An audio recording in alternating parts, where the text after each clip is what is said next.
The Switch 2 Direct was jam-packed with information. However, there was actually a lot of stuff that wasn't in the presentation, including prices for the consoles, all of the accessories and what will be there on day one from Nintendo, a release date for a first-party game, as well as a lot of other just small things. So this is a big ol' video with a ton of little pieces of Switch 2 news, going over free updates for Scarlet and Violet, as well as more Nintendo Switch games, a Mario-themed DLC for Hitman, our first look at the Switch 2's eShop, as well as the home screen. We have a full list of compatible and non-compatible software for the console as well, in terms of backwards compatibility. So there is a lot that wasn't in the Direct. I wanted to compile it into one big video for you all. Of course, if you are new here and you enjoy Nintendo Switch 2 coverage, theories, discussion, all that fun stuff, I would appreciate you subscribing. Let's get into it. Okay, so we're just gonna rapid fire these things in no particular order, although we will start with what I would say is the biggest one, and that is Nintendo accidentally seemingly confirmed a first-party release.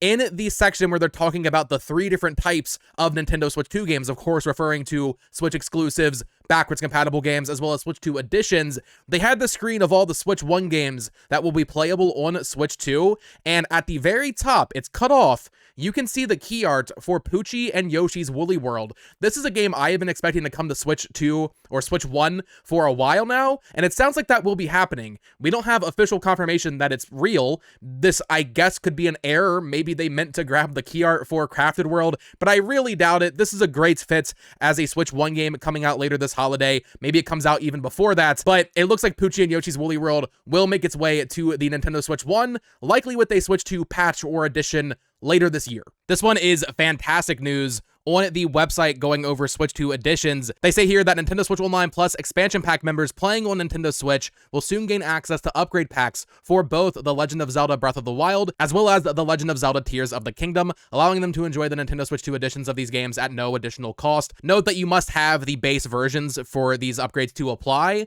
but it's great to see that seemingly certain expansions and certain Switch 2 upgrades will be included with Switch Online. We'll see how far they go with that. They're only confirming the 2 Zelda games at launch for now, but ideally, this becomes a thing for all of their releases. Imagine if Kirby and the Forgotten Lands, plus the Star-Crossed Worlds, or the Jamboree TV updates for Mario Party Jamboree, imagine if those were part of NSO. I mean, that would be an insane value. Temper expectations. Those do add new content, whereas the Zelda stuff is a little bit more tame, I would say. But we'll see how this evolves moving forward. I think this is a really good sign, though, for those that don't want to have to pay for upgrades if you already are subscribed to Switch Online. And speaking of free upgrades, they have this page on their website here going over free updates for select Nintendo Switch games. Free updates to improve playability on the Nintendo Switch 2 system will be released for select Nintendo Switch games. By connecting your Nintendo Switch 2 to the internet, you can download free updates that may improve performance or add support for features such as game share in select games. The contents of these free updates will differ depending on the game,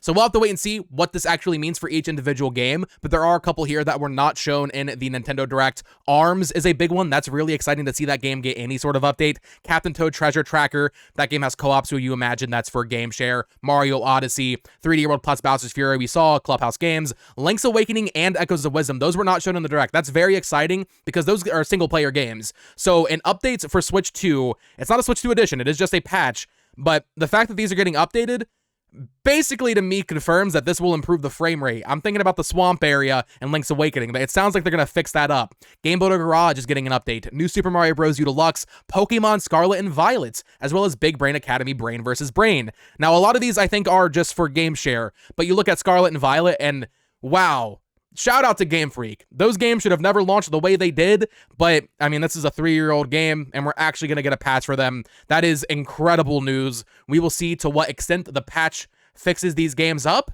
but man, I'm excited to see. Like that could be a huge deal for those games. And once again, just so there is no confusion with the Nintendo Switch 2 editions, these are free. Every game I just went over is a free upgrade. It's not a Switch 2 edition. You don't have to pay. You don't have to be subscribed to NSO. All of that stuff is going to be free updates for these Nintendo Switch games on Switch 2. This was not shown in the Nintendo Direct, but it was announced right after. Kirby and the Forgotten Land Nintendo Switch 2 Edition plus Star-Crossed Worlds. Love that title. What a great, concise, to-the-point title. That is releasing on August 28th. Very excited for that. We also have a Switch 2 version confirmed for the Binding of Isaac Repentance Plus with a physical copy. Unsure if this is a launch title or near launch. It was there pretty early on in the Switch 1's life cycle, so I would expect this to be very early on. Next up, Nintendo gave us a list of games that have compatibility issues on the Nintendo Switch 2. I will link these down below. It's from the official Nintendo website. There are two separate lists. This list right here is games that start up on Nintendo Switch 2, but include some in-game compatibility issues. We will see what exactly that means, but here is the list. There are some notable ones here, like Mega Man Legacy Collection for some reason, Overcooked All You Can Eat, Sniper, Hunter Scope, Saints Row 4, Street Fighter 30th Anniversary Collection, Stumble Guys. Nothing like super major, just some weird ones. Harvestella is an interesting one to see here, as well as Family Chess. Ooh, that's sad. But then there is also this list of games that have startup issues, period, on Switch, and this is a little bit more concerning because hopefully these games can get patched and fixed beforehand. Overall, when you consider how big the Switch library is, it's not too bad. A lot of this is like arcade archive stuff, which feels really weird. Boy and His Blob, Batman the Enemy Within from Telltale. There are a couple of like really weird ones here. Darksiders Genesis, Doom Eternal from Bethesda, Ender Magnolia, that game just came out. So I think a lot of these will get patched, like Final Fantasy. Final Fantasy 1 is on this list. What is happening? That doesn't make any sense. Fitness Boxing, that's a Nintendo game, and that's having some issues starting up apparently. So check out this full list in the link down below, or just kind of scroll through this video and you'll see all of it as I go by. It's not like a huge list, but it is more than I would like. Rocket League is on here, so I just hope that by launch and after launch, a lot of these publishers go back through and kind of fix these up a little bit, because I want to be able to play Wolfenstein 2 on my Switch too, you know? We need to make sure that that works. Next up, let's talk pricing and accessories. So in the US, the Nintendo Switch 2 will have 2 SKUs available on launch day. There will be a basic version that is available for $450 and there's going to be a version that includes a full download code for Mario Kart World. Now, as we will talk about in just a second, Mario Kart World is an $80 game. So if you want to get that game, and I imagine you would if you're buying a Switch 2 on release day, if you can get that bundle, you will essentially be saving $30. Pre-orders are going up on April 9th at most major retailers in the US. Check your various local retailers for more information on that. Best Buy has some reservations you can make. On the Nintendo Store itself here, you can see I signed up to, register to apply for the Mario Kart World bundle. So we'll see what happens there. Just check all the different retailers and their social media accounts to see exactly what's going on, depending on, which retailer it is. I know Best Buy is doing some midnight launches, depending on where they are at. But yeah, $450 for the base, $500 including Mario Kart World. We also have a ton of accessories as well as prices for those accessories. So the Nintendo Switch 2 Pro Controller, that is going to cost $79.99. This is the new one that includes those cool back buttons as well as the C button. Definitely picking this up. Hopefully the battery life is just as good as the original Nintendo Switch controller. Here we have an extra set of left and right Joy-Con 2 controllers. These are going to run you $89.99. So these are getting a $10 price increase over the original ones. These also include the 2 straps that you can see. And then there is also the Joy-Con 2 charging grip. Remember back in 2017, you can buy this charging grip so you can charge the Joy-Con while playing it with a USB-C cable. That is going to cost $34.99. The Nintendo Switch 2 camera is going to have an MSRP of $49.99. This will be useful for games like Mario Party Jamboree plus Jamboree TV, as well as a few others, I would imagine. The Nintendo Switch 2 dock set, if you want to get your own dock or a separate dock for another TV in your household, that is going to be $110. So if you're planning on buying a lot of accessories, the bill is going to get pretty expensive. There are a few more accessories that Nintendo is officially releasing. I found these on their press website. They are releasing this official carrying case alongside a screen protector. I think Best Buy has this listed for $34.99. There is this nice bigger carrying case similar to what you've seen from a lot of third parties where you can put the dock in there as well as your Pro Controller, couple games, right? So they have a more deluxe carrying case. That's going to be a little bit more premium. It sounds like that one will run you back about $80. You can buy a set of Joy-Con straps by themselves. I think these are $12.99. I'm not sure why you would even need to buy these. There is a set of Joy-Con wheels. You have to buy 2 of them. This set of 2 costs $20 here in the US. And then, of course, you can also buy an individual left Joy-Con or a right Joy-Con. These will run you, I'm pretty sure, $50 each. So by buying the bundle, you are saving $10. Kind of what happened with the Switch 1. So if you only need one, I guess spend the extra 10, but if you might as well just buy the pair and get an extra Joy-Con if you need more Joy-Con. Next up, let's talk game prices. So everything is still a little up in the air on how much the actual Switch 2 edition upgrades will cost on their own, not counting like the free editions through Nintendo Switch Online. However, the retail versions are very, very expensive from what we've seen. So as you can see, it looks like the standard for a lot of games is going to be $79.99 starting on release day with a couple of these titles. Mario Kart World is going to be an $80 game. Tears of the Kingdom and Nintendo Switch 2 edition is an $80 game. Breath of the Wild, only $70 there. But then you have Mario Party Jamboree that's coming out in July. That is going to be an $80 game. Bravely Default Flying Fairy is only $40, but it has some other asterisks to it. We'll talk about that. Donkey Kong Bonanza, that's a $70 game, interestingly, so that's cheaper than Kirby and the Forgotten Land Nintendo Switch 2 edition, which is an $80 game. And then Street Fighter 6 Year 1 to 2 Fighters edition, that's only $60. So shout out to Capcom for making it a little bit cheaper, except there is an issue with those two third-party games. Unfortunately, there is very bad news if you are a physical collector, where Nintendo has started this new thing called Nintendo Switch 2 game key cards. They say here, game key cards are different from regular game cards because they don't contain the full game data. Instead, the game key card is your key to downloading the full game to your system via the internet. After it's downloaded, you can play the game by inserting the game key card into your system and starting it up like a standard physical game card. Here's what the game key card packaging looks like. And as we saw, Street Fighter 6 as well as Bravely Default Flying Fairy HD are game key card games, meaning nothing is on the cartridge. You have to download the full game. Bravely Default is 11 gigs. I have no idea why Square Enix is doing that. That should absolutely fit on the cartridge. Street Fighter 6 is 50, so that gets a little bit more of a pass, but even still, we're seeing other publishers pivot from this and actually reward physical buyers by putting the complete game on the cartridge, because CD Projekt Red actually confirmed that Cyberpunk 2077 Ultimate Edition will be complete on cartridge. It is a 64 gigabyte game card that has the full game as well as Phantom Liberty on the cartridge, which is just amazing. That should be the example. It is unbelievable to me that we are getting Cyberpunk 2077 with Phantom Liberty all on one cartridge, and yet the 3DS remaster of Bravely Default has to be a download. Square Enix, Capcom, get your stuff together. Cyberpunk, CD Projekt Red, you are amazing. Thank you. I hope you start a trend of publishers actually putting their games on the cartridge. Shout out to you. Next up, we have our first look at the Nintendo Switch 2's home screen, and I know a lot of people are going to be disappointed about this. This is on the Switch 2 edition page here. There's a very small image showing off the home screen, and let's do a little zoom in here. Yeah. So it's a little different. There are some new icons here. We'll have to figure out what these mean. There's this green notepad-looking icon. There's this blue kind of download play icon. I'm guessing this might be for game share. Of course, the Joy-Con button. This one on the right here. I'm guessing that's your virtual game cards. But overall, it is extremely similar. I'm optimistic there will be themes. Maybe I'm coping. The icons are a little bit more rounded. I think there's more to this than they are letting on. But I might be fooling myself. I really hope there's themes, or at least more themes than what we had, even if it's just other solid colors. But that is our first look at the Nintendo Switch home screen. And we also have a first look at the Nintendo Switch 2 eShop, which looks really similar. It's hard to tell with this video because to me, it's like, oh, this is way snappier, it's way faster, but this is also an ideal scenario for Nintendo of like, okay, this is what we want to show the Switch 2 eShop looking like. So I'm skeptical it will actually run this fast and be this snappy. It looks basically the same though. The tabs on the left are the same. They have this game finds page where you click on it and it just shows you some game trailers. It says if you played it with a friend or not, which doesn't really make sense because why would I be looking at Splatoon 3 on the eShop if I already played it with a friend? So I'm not really sure what that's about. But the eShop largely looks the same. Hopefully it just runs a little bit better, and hopefully they clean up the categories a little bit, but I don't know, man.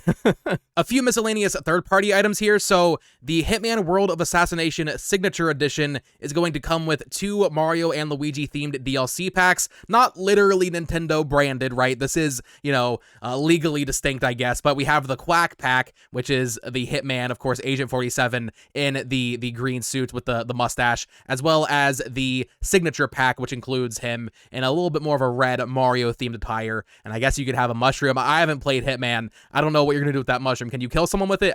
Maybe. That'd be really funny. There is a little bit of information on Yakuza 0 Director's Cut, so this will have a physical version. We do not know pricing yet. I'm hoping it's not $70 or $80 for Yakuza 0, as much as I love this game, but there will be a digital as well as a physical version.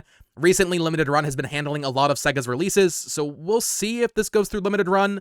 Limited Run hasn't made any statement on Switch 2 stuff yet. I expect that in the coming days or weeks. Hopefully this is just like a retail thing though. You can go to a Best Buy and pick this up. But a lot more importantly, RGG tweeted out this, and I didn't realize this from the trailer. Maybe I just was, not paying attention. Yakuza 0 Director's Cut, the definitive edition of the critically acclaimed origin story, is coming to Nintendo Switch 2 on June 5th. Never before seen cutscenes, so we're getting new cutscenes in this version. Red Light Raid, online 4-player online mode with up to 60 unlockable characters. Excuse me? That I don't even know how that's going to fit into this game, but they're adding this entire online mode. So that's insane. I don't know what's going on with that. I guess that maybe they're testing for some future Yakuza Online thing. But yeah, this Switch exclusive version, I think this is a Switch 2 exclusive version of Yakuza 0, is going to have an online 4-player mode with 60 unlockable characters. Very cool. French, Italian, German, Spanish text, as well as English voiceover.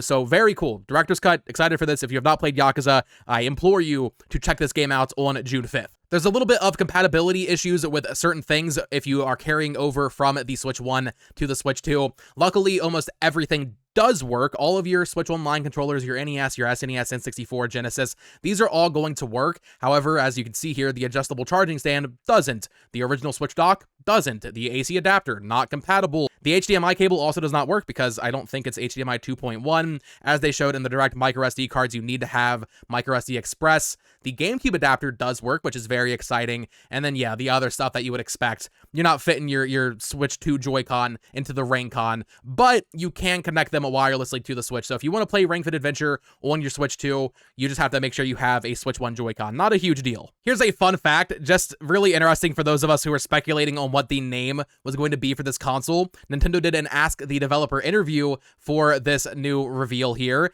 and they said that they almost called the console the Super Nintendo Switch, which is something that fans have been talking about for a long time, really since the Switch came out. People were like, oh yeah, Super Nintendo Switch, but Nintendo felt it didn't quite feel right to use the same naming convention as the SNES due to the Switch 2's backwards compatibility. So we almost got Super Nintendo Switch. Shout out to everybody who wanted that. Nintendo, they were considering it. Now in the Nintendo Direct, Capcom confirmed that there would be 3 Street Fighter Amiibo as well as 22 Street Fighter Amiibo cards releasing on June 5th, but there are actually also more Amiibo coming out on release day for the console. We have these 4 Tears of the Kingdom series Amiibo releasing alongside the Switch 2 edition of that game. We have Tolan, Yonobo, Sidon, and Riju. This is awesome. More Amiibo. Very happy to see this. I think these look just really good. The Tears of the Kingdom line of Amiibo have been awesome, but they also confirmed that the Minoru's Construct Amiibo is coming soon for Tears of the Kingdom. I imagine this might release alongside Age of Imprisonment, which is our final topic of today. If you are worried about this game not being canon like the events in Age of Calamity,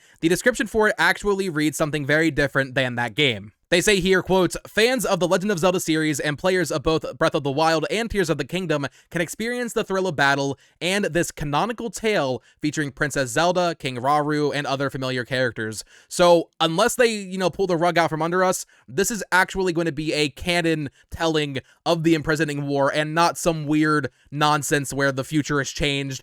I'm still very skeptical of that because Link couldn't be playable, kind of, and I mean, it's weird to sell a Warriors game without playable Link, so we'll see, but it sounds like it should be a canon tale, not like Age of Calamity was. Now, this is pure speculation, but I wanted to include it because I do find it extremely interesting. So in the reveal trailer for this game, they say coming this winter. Now, winter could mean holiday. I think that's what most of us interpret it as. However, when you go to the Nintendo press websites, the release date is listed as TBA. It doesn't say 2025, meaning I think this game could end up slipping to early 2026, those winter months that you don't even really consider winter, because when I think of winter, I think of Christmas, but January, February, and March are all mostly winter. But it looks like this game has the potential to be a 2026 game. I'm still expecting it to be later this year, but when you look at Nintendo's release calendar that they have on their press websites, you can see all of this stuff, even the games that weren't dated. They have the years, right? 2025 for Dragon Drive, 2025 for Kirby Air Riders, Metroid Prime, second half 2025 for Pokemon Legends EA. Even Rhythm Heaven Groove and Tomodachi Life are listed as 2026, while Hyrule Warriors Age of Imprisonment is listed as TBA. I think it'll come out in like September or October. If I'm remembering right, they did a similar thing with Fire Emblem Warriors where they were being very weird about the release date for that game back in 2017. But I think we should maybe set ourselves up for the potential of Age of Imprisonment being an early 2026 game. We will see. I'm not personally expecting it, but it is worth noting. So that is going to do it for this video. I just wanted to compile a ton of little information and details regarding a bunch of first-party, third-party updates, hardware stuff, prices. I wanted to compile it all into one video for you. I'm sure I missed some little details. There's going to be a lot of information coming out over the coming weeks regarding this console, and if I missed anything major, let me know in the comments down below. If you see a comment that is something major, make sure you upvote it so other people can see. But let me know what you think of all of this news. I still can't believe they accidentally leaked Woolly World for Switch. Very excited for that. I love that game. But let me know your thoughts. Subscribe here for more Nintendo Switch 2 content. Follow me on Twitter at BoTalksGames. Check out my other channel at It's Amiibo, where I ranted about the Switch 2 box arts being really ugly for an extended period of time. And as always, click on one of these two videos here to listen to me ramble about Nintendo stuff. Until next time, peace.